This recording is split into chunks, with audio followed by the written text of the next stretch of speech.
Imagine what this world would look like if we all understood the foundations by which this universe is made up of. Because if we did know those foundations, then number one, we'd see through the illusions of separation, of time, and of death. We'd be able to guide this world, we'd be able to guide ourselves, we'd be able to guide our lives. And we'd be able to do what I like to call forming the formless.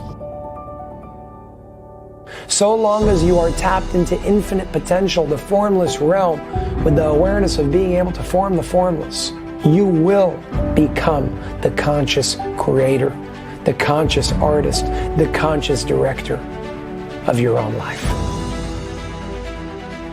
If you want to find the secrets of the universe, think in terms of energy, frequency, and vibration.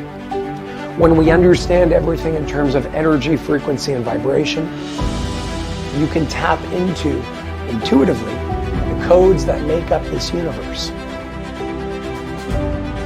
My name is Jason Shurka, and this is Forming the Formless.